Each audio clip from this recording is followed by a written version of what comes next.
No tervist, kes te olete siia tulnud raamatu esitlusele. Mina olen Harder Kink, artisti ja kirjaniku nimedega Kontekst ja esitlen siis oma esimest raamatut A Stoic Resurrection, Notes from the Journal of Modern Stoic ehk siis eesti keeli tõlgituna stoiline taassünd, märkmeid moodsa stoiku päevikust. Raamat on siis praegu inglisekeelsena, nii nagu ta kirjutatud sai. Hakkasime kirjutama teda 2022 lõpus ja 2 aasta jagu märkmeid siis iseenda päevikust olen siia raamatusse kokku kogunud. Natuke siis iseendast, et kodaniku nimega siis nagu mainitud sai, Harder Kink, sündinud 92 aastal Viljandimaal Suureni vallas. Õppinud Maaülikoolis ökonoomikat ja ettevõtlust. Bakalaureuse kraadi ma sealt sain. 2016–2019 olin Tartus müügimees ja poejuhataja. Ja siis 2019 sai koos heade sõpradega alustatud sellist rännumehe teed ja sealt 6 aastat sai enamasti veedetud siis Austraalias, Uus-Meremaal ja mõnda aega ka Kagu-Aasias. Artisti nimi, kirjaniku nimi, Kontekst tuleneb siis tegelikult sellest, et olen hip-hop muusikaga tegelenud 2012 niivõrd kuivõrd sai see nimi endale võetud, et meeldis ta mulle sellepärast, et kontekst annab sõnadele tähenduse ja räppmuusika ja sellise luulelise teemaga läheb hästi kokku. Ja poolenisti eesti keeles, poolenisti inglise keeles on see nimi ka mul võetud, kuna juba tol ajal ma siis kirjutasin muusikat nii eesti kui inglise keeles. Ja olen siis osa ka räpi huumorigrupist Lendrastic, mida hakkasime ülikooli ajal sõpradega tegema. Ja olen ka produtseerinud natuke, teinud instrumentaale nimel John Dope. Ja kusagil 2018–2020 oli selline esimene suurem, ütleme, proov ja soov saada päris professionaalseks muusikuks, räppariks. Andsin 5 singlit ja 2 mixtape'i välja, aga erilist edu sellega ei kaasnenud, suhteliselt tundmatuks jäid need palad Eesti muusikamaastikul. Ja siis 2022, kui ma juba olin Austraalias mõnda aega reisinud ja seal natuke aega ka sellist tavatööd ja farmitööd ja mis ma seal tegin veel, velotaksot sõitsin ja koristajatööd tegin. 2022 siis ma võtsin lõpuks aja maha mõnes mõttes ja siis otsustasin nii-öelda iseendasse investeerida. Ja kõigepealt siis oligi siis teine selline suurem pingutus saada siis professionaalseks räppariks. Austraalia väikelinnas idarannikul Byron Bay nimelises linnakeses ma siis tegelesin tol ajal põhiliselt. Tegin siis tänaval muusikat, käisin open mic'idel ja sai tehtud ka väike koostöö ja muusikavideo ühe kohaliku Austraalia produtsendiga. Aga tegelesin seal ka päris mitme loo kallal, päris usinalt üritasin saada sellist endale meeldivat lahendust ja tulemust sealt. Mu väiksem vend Holger, kes on siin ka publiku seas täna esindatud, et teeb ka instrumentaale ja tema instrumentaalidele ma põhiliselt siis üritasin salvestada seal ka erinevaid lugusid veel juurde, aga ei jäänud üldiselt enda tulemusega rahule tol hetkel. Ja see open mic'ide ja tänavamuusiku elu ka mingit suurt publikut ja kuulsust mulle nagu ei toonud, et otseselt midagi väga kehvasti ka ei läinud, aga enda jaoks jäi ikkagi kuidagi vajaka seal millegist. Ja siis samal ajal ma alustasin ka jooga praktiseerimisega ja igapäevaselt hakkasin siis päevikut pidama. ja noh, päeviku sissekannetest siis saigi see raamat sinna siis seekord kokku pandud. Ja kirjaniku töö kui selline algaski tegelikult, oli suuresti inspireeritud just teekonnast joogamaailma. Et ma tegin seal ka jooga õpetaja kursust ja siis samal ajal ma hakkasin siis mõtlema selle peale, et millist teksti ja mis elutõdesid ja kogemusi ma jagaks seal nende jooga praktiseerijate õpilastega sel ajal, kui ma seda joogatundi läbi viin, siis nagu lisaks sellele füüsilisele poolele, et kuidas seal keha hoida ja kuidas seal mingeid poose teha ja nii edasi. Ja kirjutasin siis esimese sellise, noh, mitte esimese, aga ütleme selles eluetapis esimese sellise suurema essee The Basics of Yoga, mille kohta ma sain päris head vastukaja nii enda sõpradelt kui ka sealt joogaõpetajate käest ja see andis suurt indu ja enesekindlust selle kirjatööga nagu jätkata. Ja siis 2023 alguses umbes ma seal kirjutasin mõned esseed veel ja siis enam-vähem samal ajal hakkaski siis see suurem nii-öelda konkreetsem selline igapäevane mõtete kirjapanemine ka sai mul ikkagi harjumuseks. Ja 2023. aasta alguses siis kirjutasin ka näiteks ühe sellise suurema kirjatüki veel enda selgitusest reaalsuse olemusest põhimõtteliselt, et kuidas kogu reaalsus on põhimõtteliselt energia ja et see energia väljendub siis erinevatel tasanditel, füüsilisel tasandil, mentaalsel tasandil ja spirituaalsel tasandil. Ja mul tuli ka selline nagu tundmine või teadmine, et erinevad sellised vaimsed ja ka religioossed ja ka isegi puht materiaalse käsitluse poolest kõik need selgitused nii-öelda maailmast, need põhinevad nagu üritavad selgitada sama ideed põhimõtteliselt. Et isegi see tavaline nii-öelda materiaalne käsitlus või darwinistlik käsitlus, et alguses oli suur pauk ja et noh, ka see on tegelikult, et oli mingisugune energia ja see energia vallandus universumisse ja nüüd läbi aja ja ruumi siis energia on materialiseerunud ja kogu aeg muteerub siis ühest vormist teise. See on ka selline minu enda sellise metafüüsilise käsitluse üks selliseid aluseid. Ja stoilise filosoofia kui sellisega ma ei olnud tegelikult väga üldse kursis, et olingi tegelikult kuulnud kusagilt teiste allikate kohta, nagu selle kohta siit-sealt üht-teist. Ja siis, kui ma juba olin selle kirjatööga päris hästi nagu alustanud, muidugi mul ei olnud alguses üldse plaani teda raamatuks kokku panna, et eelkõige ta ongi raamatu esimesed selline nii-öelda sissejuhatus ongi, et need on märkmed iseendale ja meelde tuletused iseendale, et elu õppetundidest ja sellest, et kuidas mu mõtlemine ja maailmavaade arenenud on. Aga siis 2023 tegin sellist suuremat road tripi Austraalias ja tol hetkel siis kuulasin erinevaid podcaste ja audioraamatuid.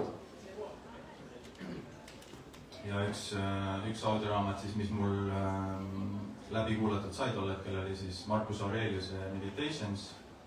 Ja seal oli muidugi suur äratundmisrõõm siis nii selle poolest, et see vorm oli selline, mida ma ise juba põhimõtteliselt tegin, kirjutasin samalaadset teemat ja sama nurga alt, kui ka siis see, et see maailmavaated nagu ühtisid päris suures osas.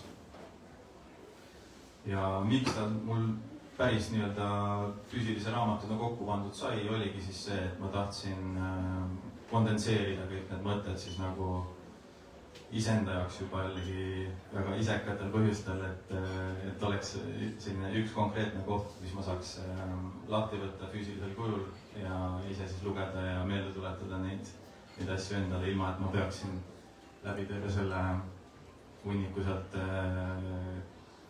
märkmikke lugema või siis ikka ilma, et ma peaksin arvutist kusagilt omal mingist failist midagi otsima, et ekraanide taga veedetud aega on veel, ma arvan, vähemalt ise ma tunnen, et on niigi liiga palju juba, et pigem ta võiks olla sellisel füüsilisel analoogkujul nii-öelda olemas.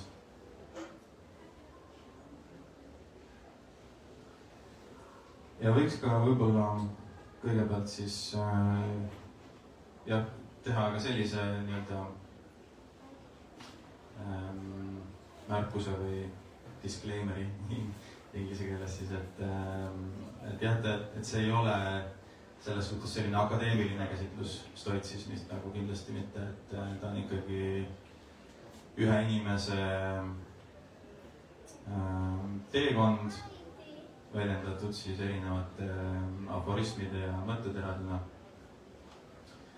Ja peale stoitsismi võib seal leida ka muudest nii-öelda ismidest selliseid mõjutusi ja inspiratsiooni, et romantissism ja eksistentsialism ja anarhism ja müstitsism, et need kõik on seal niivõrd-kuivõrd nagu ikkagi esitletud, aga kuivõrd on üldse võimalik mingisugust maailmavaadet mingi ismiga ära defineerida, see on nagu ka vägagi vaieldav minu meelest, aga jah, stoitsism selles suhtes, kui ma hakkasin seda rohkem nagu uurima ja lugema selle kohta, et siis tundus, et see on nagu see, millega võib-olla seda kattuvust on nagu kõige rohkem minu enda mõttemaailma ja juba eelnevalt kirjutatud autorite poolt, ja kokku seal 22 pluss 1 peatükki siis, ja koosnebki siis aforismidest ja lühikestest mõttekäikudest, mõtteteradest teemade kaupa. Nad on mul sinna välja toodud. Iseenda jaoks olen ka põhimõtteliselt pannud sinna kuupäevad kirja, et millal ma midagi mõelnud olen, kirja pannud olen. Ja viimane 23. peatükk on siis põhimõtteliselt lihtsalt sellised mantrad ja afirmatsioonid iseendale. Ja kunagi üks hea sõber küsis mu käest, et mis minu jaoks on nagu suurimad väärtused elus või mis minu jaoks kõige olulisem on. Siis ma ütlesin kaks asja, et ütlesin armastus ja vabadus. Ja kaks esimest peatükki siis paningi täpselt vastavalt sellele, et esimene peatükk on armastuse kohta, teine peatükk vabaduse kohta. Ja armastus, meil on kuidagi selline laialt levinud arusaam või selline veidikene lihtsameelne võib-olla arusaam sellest ongi siis see, et on nagu selline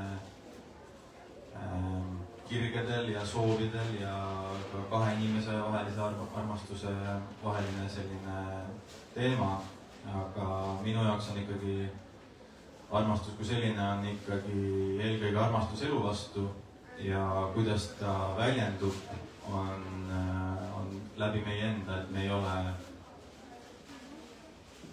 ole selle jaoks siin, et armastust kellelegi anda või kellelegi saada, vaid selle jaoks, et seda enda olemuse ja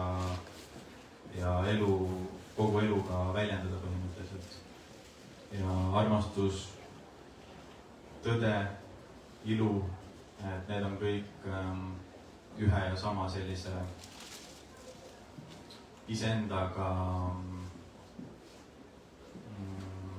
harmoonias elamise väljendused, võiks öelda. Ja siis siia slaididele ma tõingi igast peatükist tegelikult siis väiksed sellised mõtteterad ka välja. Panin eestikeelse tõlke ka juurde, et ongi armastuse kohta näiteks siis on selline mõttetera, et tõeline distsipliin, nagu ka tõeline armastus ei tulene reeglitest, see tuleneb tõdedest. Reegleid tuleb jõustada, seega tekib vastupanu ja energiakulu. tõed lihtsalt on. Et ei armastust ega ka tõde ei saa sundida ja ei saa lihtsalt enda sellise egoistliku soovi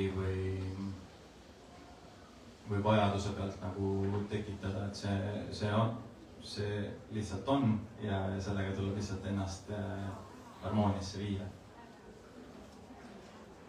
Teine peatükk siis, nagu sai mainitud, on vabaduse kohta. Ja siin siis selline mõttetera, et vaba olemine ei seisne niivõrd selles, et sa saad teha seda, mida sa tahad, kuivõrd selles, et sa saad teha seda, mida sa vajad. Et ka võib-olla natukene vaidleks vastu sellisele tänapäevasele arusaamale, et vabadus on kõigest vaba olemine ja ilma reegliteta olemine, vaid pigem on see ka seesama, et sa elad elu iseenda sellise sisemise kõige kõrgema väljendusega kooskõlas. Ja vabaduse teine pool kui selline ongi siis vastutus, et ilma vastutuseta ei ole ka vabadust.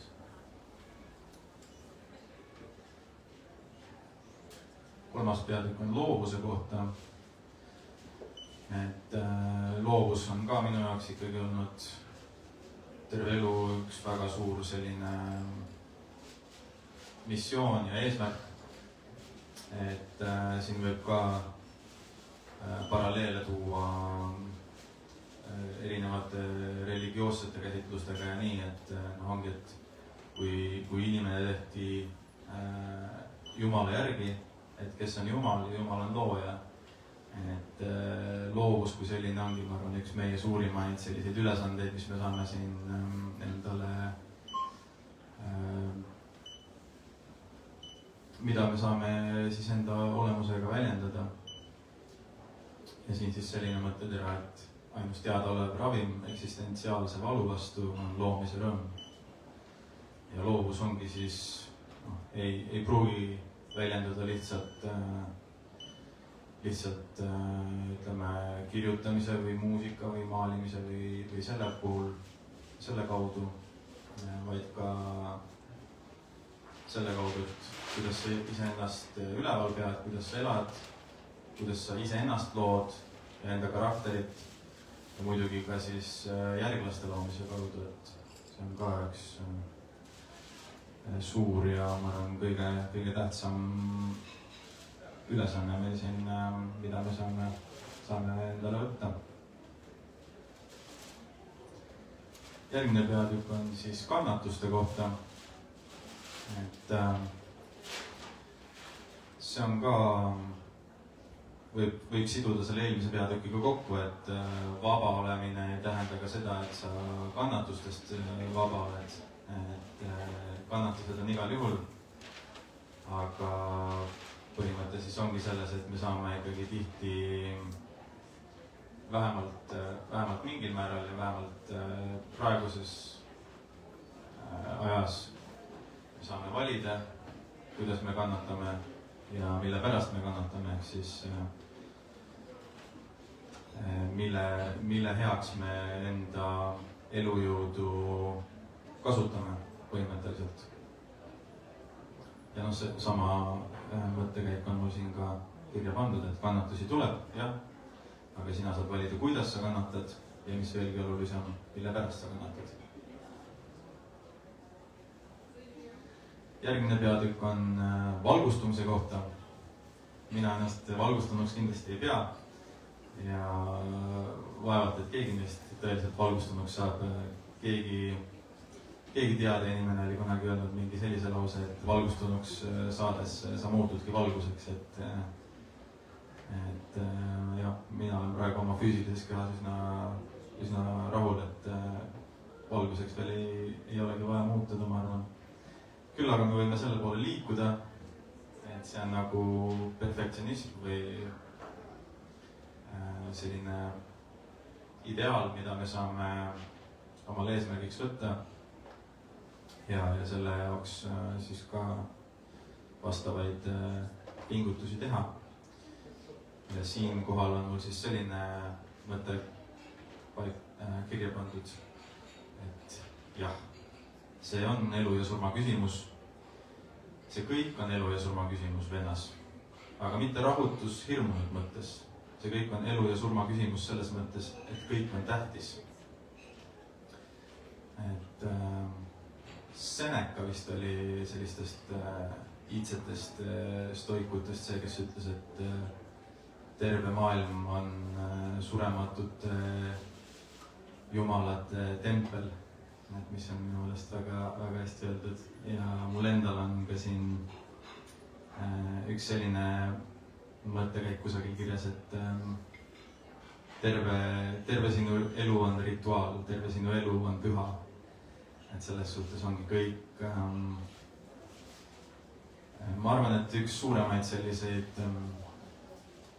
ka võib-olla kergelt selliseid vale arusaamu sellise vaimse ja materiaalse elu vahel ongi see, et kokkuvõttes, kui sa elad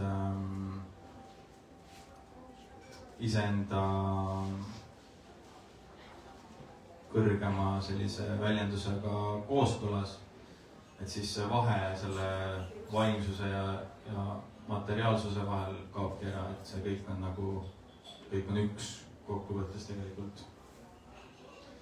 Ja üks hea selline mõttekäik tuleb ka veel, mitte küll minult endalt, aga tuleb meelde, mis ma kuulnud olen, et Adyashanti kirjutas mingi sellise mõttetera, et valgustumine ei ole õnnelikuks saamine või millegi uue endale saamine, vaid pigem on see, et sa lased valedest asjadest lahti ja kõigest sellest, mis ei ole sina, et kõigest sellest lahti laskmine, et see on pigem selline destruktiivne protsess, mitte selline, et sa midagi peaksid lisama või midagi uut saavutama või midagi sellist. Järgmine peatükk on ilu kohta. Stoitsismi puhul see ilu ja armastuse see teema on olnud selline, võib-olla vähemalt pealiskaudsel vaatamisel kergelt nagu tahaplaanile pandud. Aga mina ise seon seda ikkagi väga suuresti kokku jällegi selle sama loomisega, et ilu on üks suuremaid inspiratsiooniallikaid meil. Ja siin siis selline mõte, et loomulikult otsin elus ilu. Ma õitsen selles. Nii nagu hapnik ajule on ilu hingele.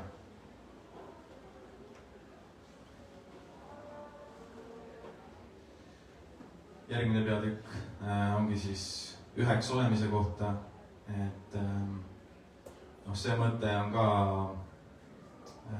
väga iidne ja ei ole puhtalt stoikute poolt toodud siia, vaid see on ka väljendub ja seda on väljendatud erinevates sellistes vaimsetes käsitlustes. Et kui see allikas on üks ja me kõik oleme selle allika väljendused, siis me kõik olemegi kokkuvõttes üks ja ka stoiline selline väljend siis kreeka keeles on logos, mis on siis otsetõlkes on sõna, kus on ka siis paralleele võib tuua näiteks piibliga, et alguses oli sõna, on piiblist siis teada-tuntud rida.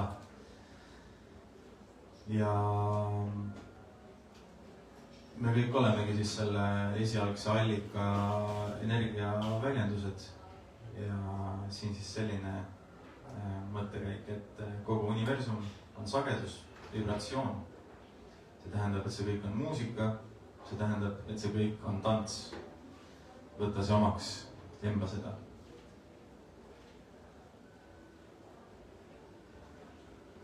järgmine peatükk individuatsiooni kohta. Et kogu see filosoofiline selline teekond ongi tegelikult ju põhimõtteliselt sellise sokraatilise selle maksiimi know thyself ehk siis tunne iseennast avastamine. Ja individuatsiooni kohalt on Carl Jung on kindlasti üks tuntud ja iseendale ka palju mõtteainet pakkunud tegelasi, kes siis ütles kunagi näiteks sellise huvitava lause, et puu, mille oksad ulatuvad taevasse, selle juured ulatuvad ilmtingimata ka põrgusse. Ja kui näiteks see veel kokku panna siis sellega, et me kõik oleme üks, kogu see maailm on selline üks elav organism põhimõtteliselt, mille osad me oleme, et siis iseenda tundmine ongi selline lõputu teekond kokkuvõttes. Ja samuti Jungilt on näiteks selline mõttetera, et ka sellises lääne kristlikus maailmavaates tuuakse siis Jeesust tihtipeale välja kui sellise inimideaali esindajana, keda me peaks nagu, kelle olemuse poole peaks pürgima või keda imiteerima. Aga Jung näiteks ütleski, et ka see on tegelikult vale, et isegi Jeesus on selles suhtes ainult üks osa sellest tervikust ikkagi, et me kõik oleme, kui me püüame Jeesust juba imiteerida, et see ilmtingimata viib meid meie enda isikliku raja pealt mingil määral kõrvale. Ja siin ka siis selline samalaadset mõtet esindav lause, et miks sa peaksid endast kunagi kahtlema. Sa saad olla ainult sina ise, sa ei saa kunagi olla keegi teine. Et see, kelleks sa saama pead, on ikkagi sina. Mitte Jeesus, mitte keegi teine iidol või eeskuju. Küll aga alati on võimalik teiste kogemustest ja mõtetest õppida. Siis motivatsiooni kohta ka mul siin peatükk. Et ongi tihtipeale meil on ikkagi, ongi eriti kui minna just iseendaga sügavuti ja üritada leida seda enda suurimaid nii tugevusi kui ka nõrkusi ja suurimat ka võib-olla ülesannet, mida nagu siin maailmas üldse teha. Et siis välismaailmast mingisugust motivatsiooni, inspiratsiooni ja validatsiooni taga ajada, et see jääb ilmtingimata, sellest jääb väheks. Et see tunne ja see tahe, see tahtejõud peab tulema iseendast. Ja siin on näiteks üks selline mõttekäik, et nõrgad inimesed leiavad vabandusi, miks nad ei saa olla tugevad. Tugevad inimesed leiavad vabandusi, miks nad ei saa olla nõrgad.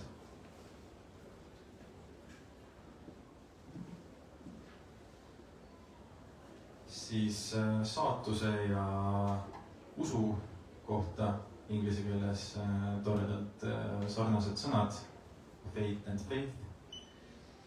Läheb ka mingil määral eelmise teemaga kokku, muidugi seda kattuvust nende teemade ja peatükkide vahel on siin kõvasti, et ongi, kuna see kõik on ikkagi kokkuvõttes üks tervik, siis ei saa siin nii-öelda mingit selgepiirilisi eristusi erinevate asjade vahel tuua ka. Aga siin siis selline mõttetera, et kui keegi sinusse ei usu, on samaaegselt kõige raskem ja kõige olulisem uskuda iseendasse.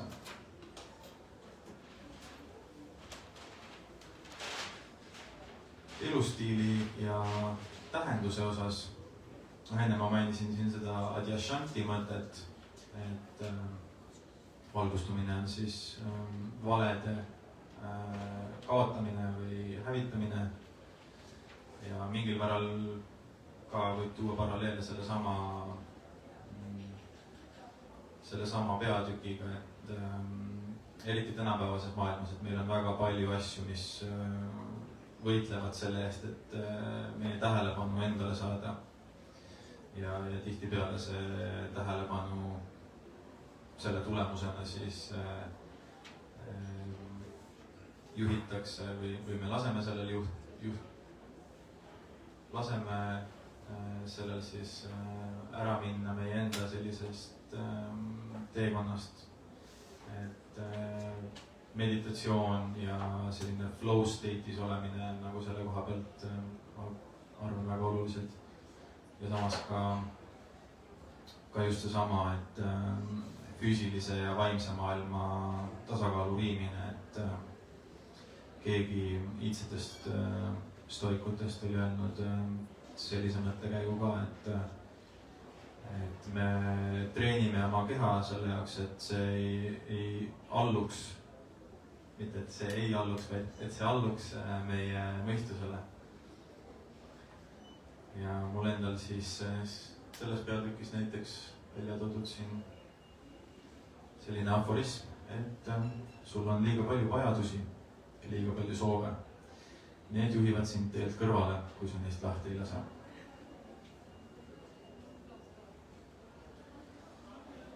Mehelikkuse ja naiselikkuse kohta on siis ka peatükk siin. Seal peatükis on nii mõlemad selles suhtes nii sellist soorollide käsitlust kui ka seda, et meis kõigis on ikkagi nii mehelik pool kui ka naiselik pool olemas. Ja kui ma enne korra mainisin seda, et ma näen, kui mina selgitaks reaalsust kui energiat, mis väljendub nagu erinevates sfäärides, siis ongi füüsiline sfäär on see nii-öelda alus, siis tuleb selline mentaalne, vaimne sfäär, siis on spirituaalne sfäär. Mehelik pool siis ongi seal füüsilise ja vaimse sfääriga põhimõtteliselt rohkem seotud ja naiselik pool siis rohkem mentaalse ja spirituaalse sfääriga. Ja selline mõte mul ka siin raamatus kirjas selle kohta. Läbikukkumiste ja pettumuste kohta on mul ka muidugi peatükk, et neid on, nagu ma juba mainisin, kunagise suure, kas just suure, aga sellise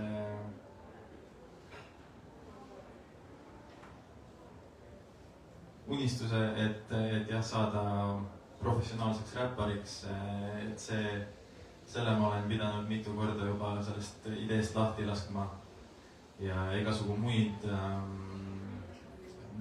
läbikukkumisi ja pettumusi on mul ka samas ette tulnud. Aga selle koha pealt on ka minu meelest oluline on mitte see, et kas sa kukud läbi või saavutad edu, vaid oluline on see, et sa proovid ja annad endast parima, kui see on midagi sellist, mis sind nii-öelda kutsub. Ja teine asi muidugi see, et kui sa elad sellist elu, kus sa kunagi läbi ei kuku või kus sa kunagi ei kaota, et siis tekib küsimus, et kas sa sead endale piisavalt kõrgeid eesmärke, et kui sa oled, ütleme, ma ei tea, jalgpallimeeskonnaga Eesti 3. liigas ja võidad seal iga matši, eks ole, et siis see ei ole ilmtingimata märk sellest, et sa maailma parim jalgpallimeeskond, et sa maailma parimas jalgpallimeeskonnas mängid, vaid pigem sellest, et võiks pürgida edasi. Ja siin siis selline mõte, et olles nii mitu korda läbi kukkunud kui mina, on mu järgnevad eduvõimalused palju suuremad kui neil, kes pole üldse läbi kukkunud. Võib-olla siin ka sellise mõttega tera mainiks ära, et sellest ma kirjutasin alles hiljuti. Ma ei ole seda esseena konkreetselt veel avaldanud, aga ma arvan, et varsti panen ka selle kuhugi üles, et ongi tunne iseennast on, eks ole, üks selliseid suuremaid ülesandeid meil ja ehk siis see väljendubki selles, et terve elu on põhimõtteliselt õppetund, koosneb õppetundidest. Ja tihtipeale on just need õppetunnid, et kus me millegis läbi kukume või kaotame, et need on need, kust me saame kõige rohkem õppida. Et kui me mingis asjas juba saavutame edu, siis see on pigem see, et see kinnitab seda, et me teeme seda asja õigesti või et me juba teame seda valdkonda piisavalt hästi, et seal edukad olla. Et sellisest ebaedust on meil tihtipeale palju rohkem õppida.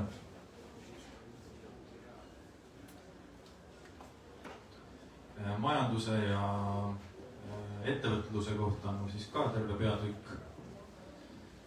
Et siin siis selline mõte, et sinu peamine prioriteet ei ole kasumi teenimine, vaid väärtuse pakkumine. Ja nagu ma enne mainisin ka korra, et ülikoolis bakalaureusekraadi ma sain majanduses ja ettevõtluses, aga magistrisse ma ei läinud, et see mul jäi minu jaoks kuidagi pealiskaudseks. Mul olid palju suuremad ootused selle ülikooli õppetööle üleüldiselt. Ja ma tundsin ka, et see teemakäsitlus on seal kuidagi liiga pealiskaudne. Aga samas kogu see valdkond on mulle terve see aeg ka peale ülikooli jätkuvalt mõtteainet ja huvi pakkunud. Ja siin peatükis näiteks ma käsitlen päris palju ka Bitcoini teemat, mis mulle on ka suurt inspiratsiooni ja ka lootust tuleviku osas pakkunud, et juba ammu mul oli nagu selline arusaamine ja teadmine, et see praegune rahandussüsteem, et kus kõik valdav enamus rahast põhineb võlal ja on loodud võlgade kaudu, et see ei ole kuigi jätkusuutlik. Ja kui see veel ühendada sellega, et meil on vananev ühiskond, et siis on suhteliselt lihtsasti näha seda, et sellised asjad nagu kodanikupalk ja inflatsioon, et need on nagu suhteliselt möödapääsmatud tulemused praeguses süsteemis. Ja parim, selline hea võimalus ongi siis, kui meil on lihtsalt kõrge inflatsioon pikalt, aga halvimad võimalused on, et kui meil on hüperinflatsioon või ka hüperinflatsioon koos mingi digitaalse euroga, kus on valitsused ja võimuorganid saavad dikteerida meile veel, et kus ja kuidas me oma raha kulutame, et see Bitcoini ja füüsilise maailmaga ühendatud raha siis teema on, ma arvan, meie vabaduse seisukohast ka väga oluline.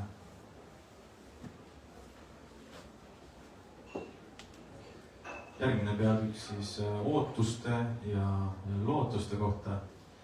Et see on ka selline üsna vana ja teada-tuntud selline stoiline mõtteviis või eluviis. Et me peaks see meie sisemine selline rahu ja heaolu peaks tulema just meie enda seest, et mitte välismaailmast ja mitte sellest, et kuidas ka välismaailm meie tegevusele reageerib. Et need tulemused tihtipeale ei ole otseselt seotud sellega, et mis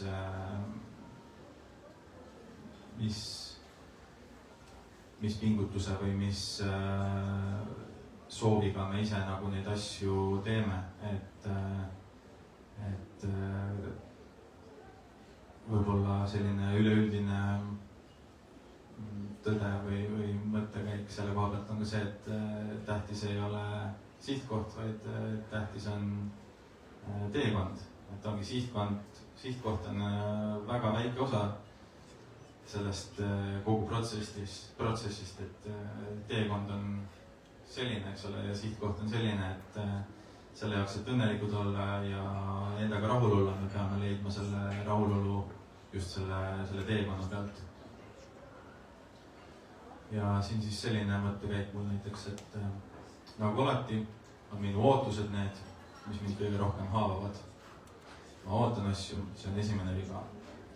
Lisaks see, et ma ootan liiga palju ja liiga kiiresti. Aga enamasti on see, et ma ootan.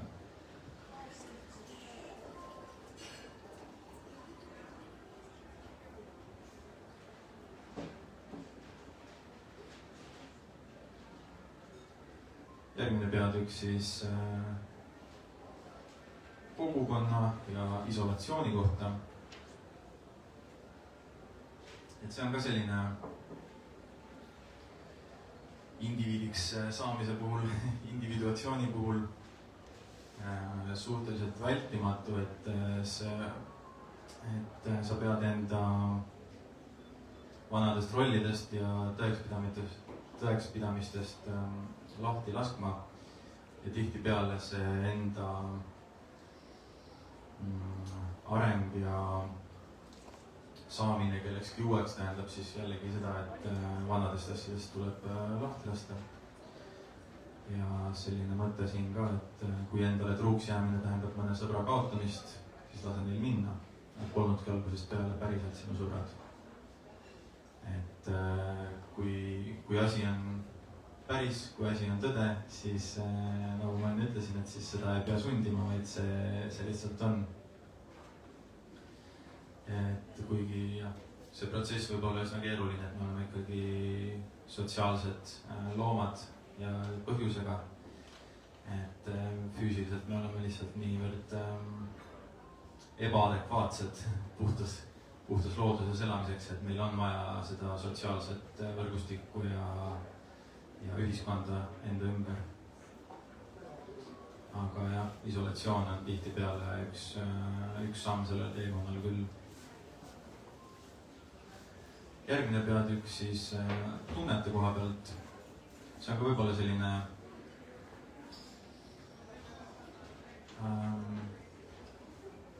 sellises pealiskaudses stoitsismi käsitluses võib-olla vaadeldakse seda filosoofiat kui emotsioonitut olekut. Aga jah, ma ütleks, et see on selline väga lihtsameelne arusaam sellest.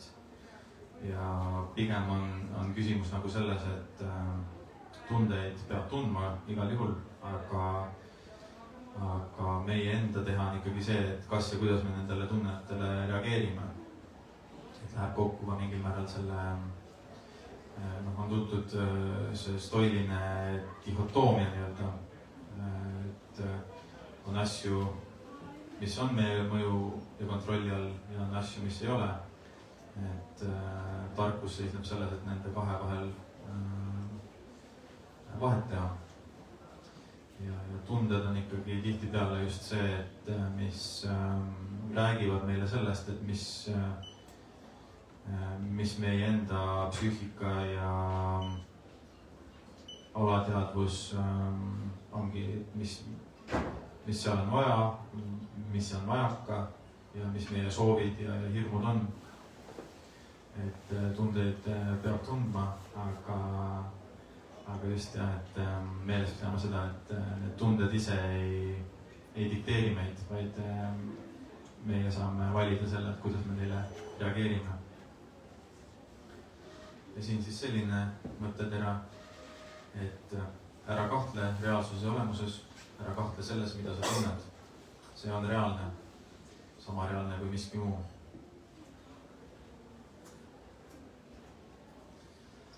Aja kohta on ka peatükk, et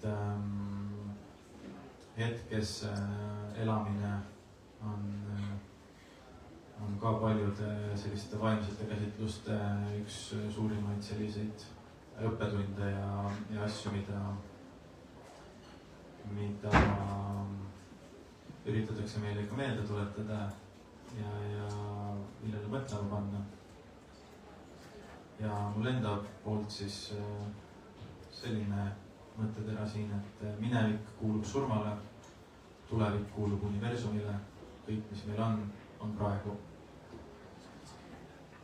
Et ka iidsetel stoikutel on siis väljend memento mori, ehk siis pea meeles, et sa pead surema, aga mitte just selle mõttega, et hullult selle peale mõelda nüüd, et jah, elu on väga lühike ja et meie oleme niivõrd väiksed suure universumi sees või osana, et mis mõte meil üldse siin olla on.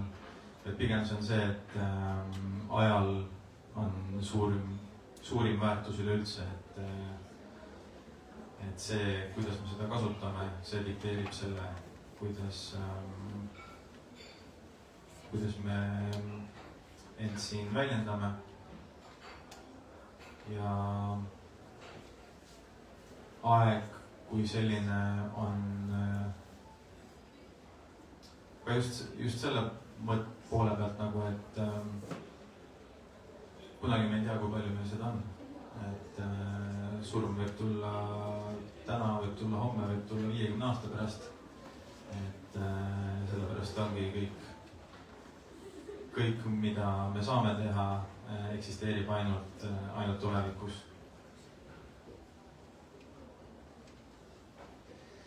Siis mul on ka selline peatükk niimoodi pool nalja, pool huumoriga mõtteterasid. Näiteks, et inimesed ei tee asju mitte sellepärast, et need on lihtsad, vaid sellepärast, et nad arvavad, et need on lihtsad. No, ka ma arvan, meil kõigil vast on selliseid asju ja üritusi olnud. Isegi olen paberi peal olen ettevõtja, mitu aastat juba olnud, aga ettevõte on jätkuvalt ei ole kasumlikuks saanud, et see on laadne asi, et arvad, et on lihtne asi, aga tegelikult nii lihtne ei ole. Ja siis on peatükk ka sellise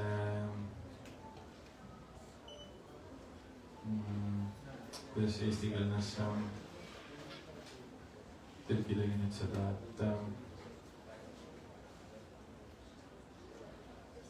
üleüldine loogiline mõtteviis nii-öelda, et siin selline mõte näiteks, et kui sinu intelligentsust saab solvata, et kas see on üldse intelligentsus. Et ka läheb mingil määral jälle kokku vanade stoikute mõtetega, et tihtipeale Seneca näiteks ütles seda, et tihtipeale me kannatame oma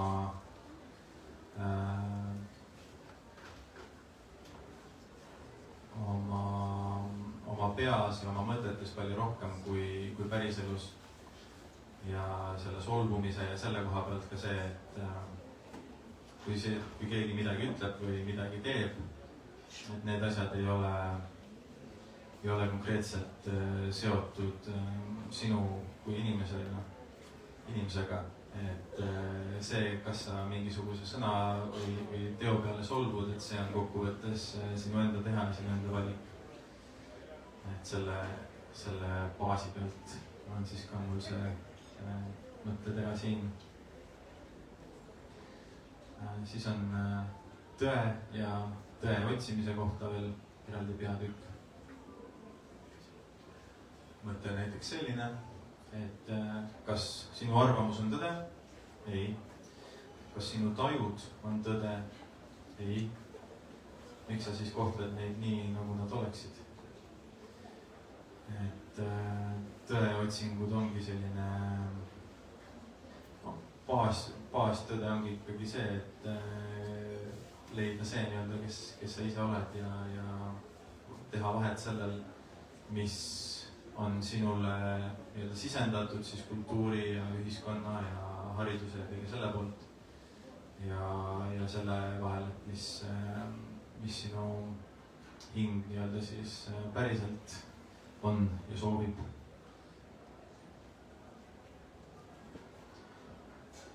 Tervenemise kohta ka võib tuua paralleeli või läheb kokku selle asjadest lahtilaskmisega. Et tervenemisprotsess on eelkõige puhastumisprotsess. See on harv ilus. Et puhastumine ja puhastamine on tervenemise ja ka iseendaks saamise alus ja see protsess ise ei ole ilus, aga kui nüüd viiegi selle sama ilu peatükiga kokku ja ka tõega kokku, et tõeline tõde ja ilu, need on põhimõtteliselt sama asi kokkuvõttes. Et kui asi on reaalsusega kooskõlas, logosega kooskõlas, siis see on ka ilus ja samas just see puhastumine ja valedest lahtilaskmine ja olemasoleva täiendamine. Et see protsess iseenesest ei pruugi ilus olla, aga samas ilu väljendub see just selle protsessi kaudu kokkuvõttes.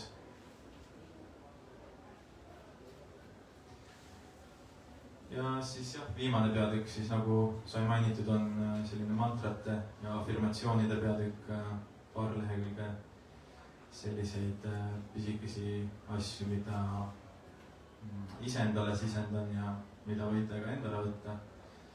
Et siin ongi üks minu lemmikuid näiteks, et mis läheb ka selle olevikus elamisega kokku, et täna on universumi viimane päev, tee see tähendusrikkaks. Ja samas on ka täna universumi esimene päev, tee see tähendusrikkaks.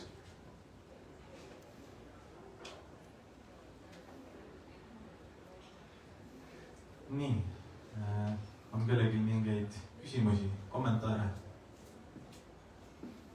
Ma küsin 2 küsimust su käest. Esiteks, et nendes mõtteterades, mis oli sinu jaoks endale kõige suurem heureka hetk? Et nüüd ma jõudsin mingi fundamentaalse taipamiseni. Kõige suurem selline üllatusmoment. Ma ütleks, et see oligi selline üleüldine metafüüsiline nii-öelda arusaam või endale selgeks tegemine, et see reaalsus on energia ja et need erinevad religioonid ja erinevad vaimsed õpetused, et need üritavadki sama asja nagu erinevate nurkade alt selgitada sisuliselt. Ja no ongi näiteks taoism on üks selliseid asju, mida ka mingil määral olen nagu õppinud ja süvenenud sinna, et samas ka, nüüd ei ole mu enda mõttekäik, aga mis samas oli hästi loogiline, kui ma nagu sellest lõpuks aru sain, et oligi, et Tao Te Chingi esimene lause, esimene selline peatükk ongi, et kus siis on kirjas, et see Tao ehk siis the way ehk siis tee eesti keeles või siis võib ka öelda reaalsuse kulg. Et ongi, et seda ei saa sõnades väljendada sisuliselt, et Tao või ka Jumal, millele saad panna mingi sõna või sellise verbaalse väljenduse, et see ei saa mitte kunagi väljendada seda tervet tähendust seal taga. Ma ütleks, et see oli. Ja teine küsimus, sinu see mõte mitte-minast. Et me elame väga suures infokorratuses, meil on FOMO, meil on YOLO, meil on nii palju igasuguseid momente, kus me peame tegema mikrootsuseid. See on nagu 1 ja 0, on ju. Mina, mitte mina. Kuidas sa seda mitte mina endalt maha riivid kogu aeg nendes mikrohetkedes? See on raske küsimus, et kuidas jah, seda vahet nüüd teha, et kas see on nüüd minuga ja minu sisemusega ja minu sellise vaimuga kooskõlas või mitte, et see on igapäevane, ma ütleks, selline trenn.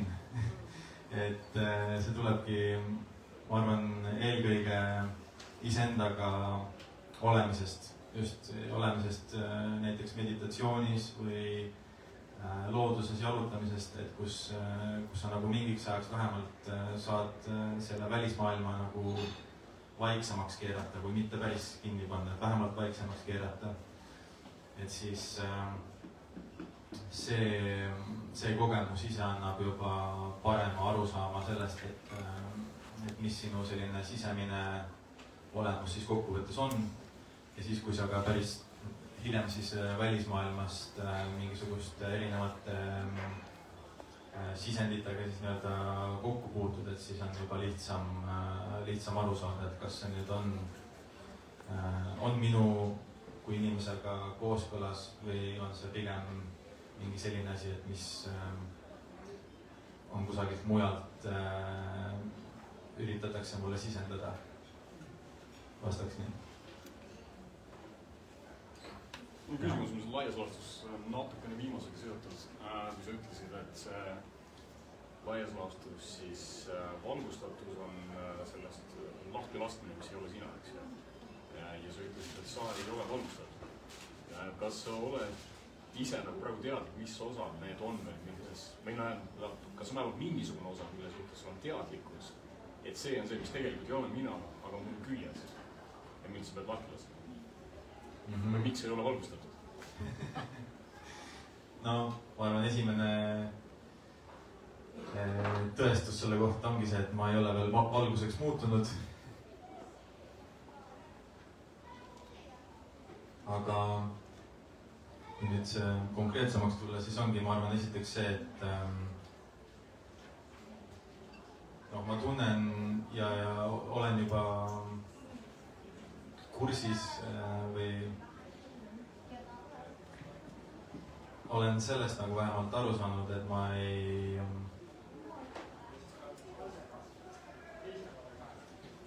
mul on pikk tee veel minna, ühesõnaga, et mul on potentsiaali ja meis kõigis on potentsiaali teha väga palju ja väga suuri asju. Et selle jaoks, et kuidas sinna jõuda ja kuidas nüüd aru saada, et ongi, et mis asjadest lahti lasta ja millele keskenduda ja kuhu siis enda selline elujõud ja eluenergia suunata. Et ma juba ütlekski puhtalt selle koha pealt, et kuna need küsimused ei ole minu jaoks selgeks veel päris täpselt saanud, et mida ma peaksin tegema ja mida mitte tegema, et siis see on juba suur märk nii-öelda selle kohta, et ma kindlasti valgustunud veel ei ole. Et sellist iseenda nii sisemaailma kui ka siis enda sisemaailma ja välismaailma harmooniasse viimist ma ka jätkuvalt harjutan ja treenin nii-öelda. Kas oli piisav vastus? On küll. Laias laastus mind natukene huvitas selle nurga alt, et kas on mingisuguseid asju, mis sa tead, et tegelikult on sinu jaoks nagu valed tõed, millest sa hoiad kinni. Et sa tead, et tegelikult see ei ole sina, aga pole suutnud lahti lasta. See tähendab, et sa pead neid kindlasti olema, aga kui huvitad sind enda jaoks nagu midagi ära taibanud?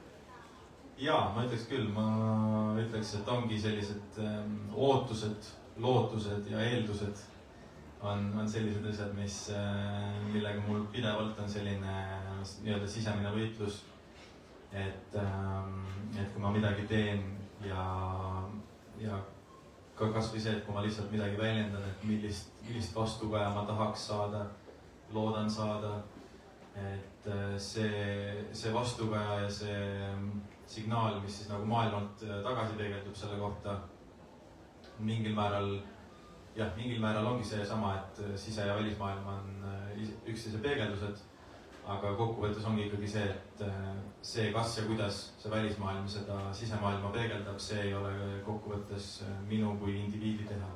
Et see on pigem selline suurem teadvus siis, mis nagu seda juhib, et jah, enda tegevuste ja nende tegevuste vahelise selle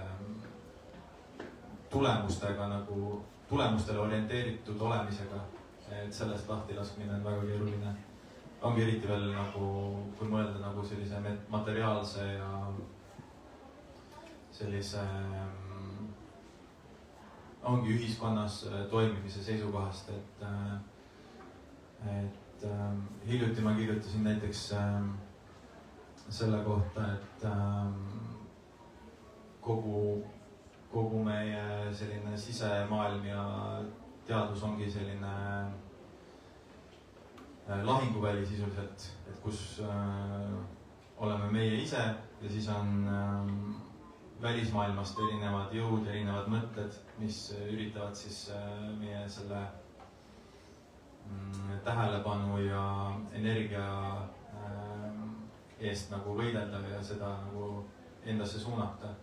Ja muidugi ka meie sellised alateadvuslikud asjad, mis tulenevad võib-olla mingitest traumadest või mingist minevikust, kus on mingi asi on jäänud ennast painama.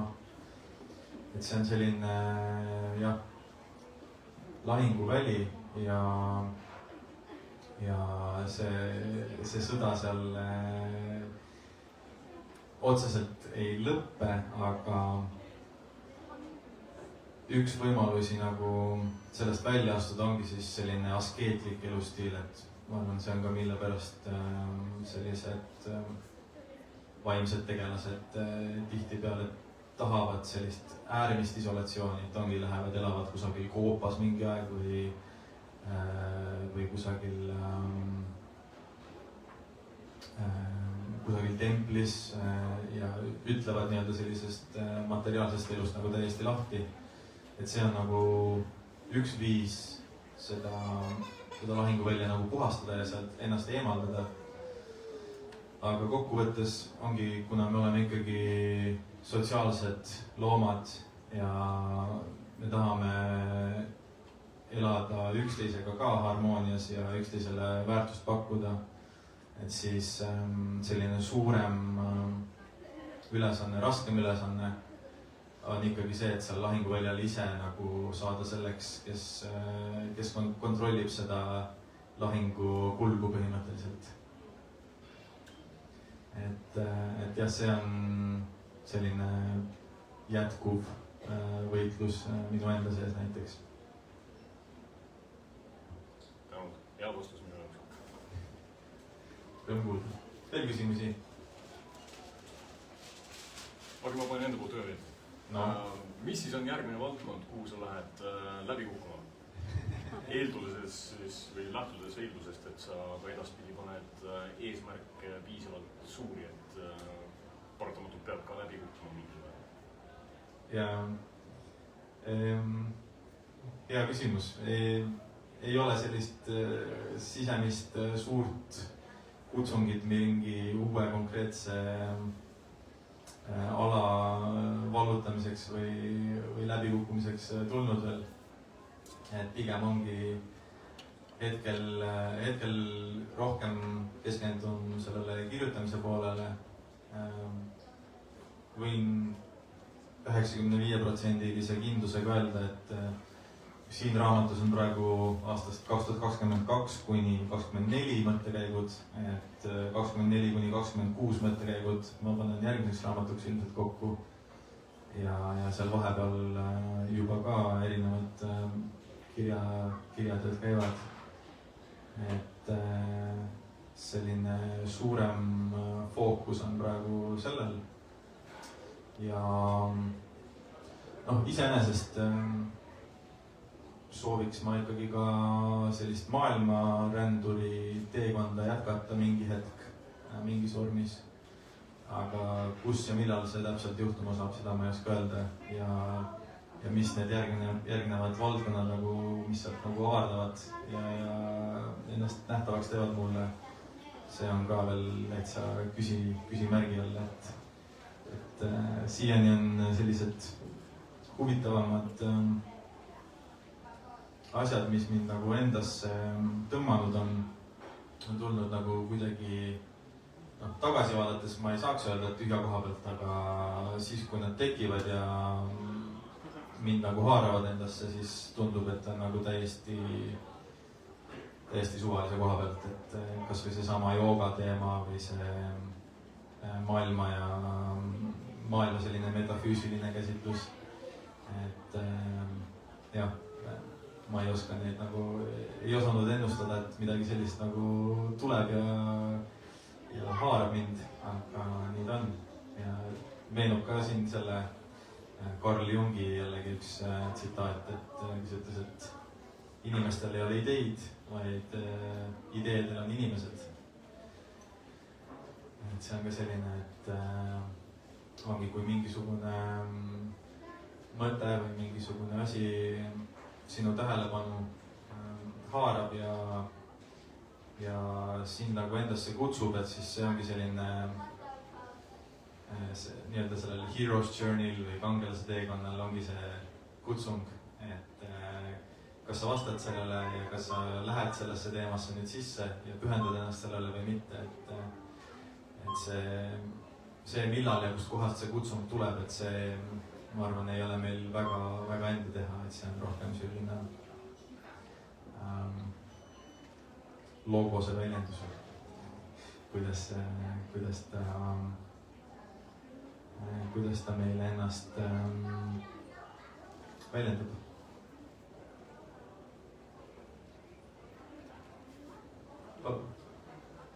Midagi veel?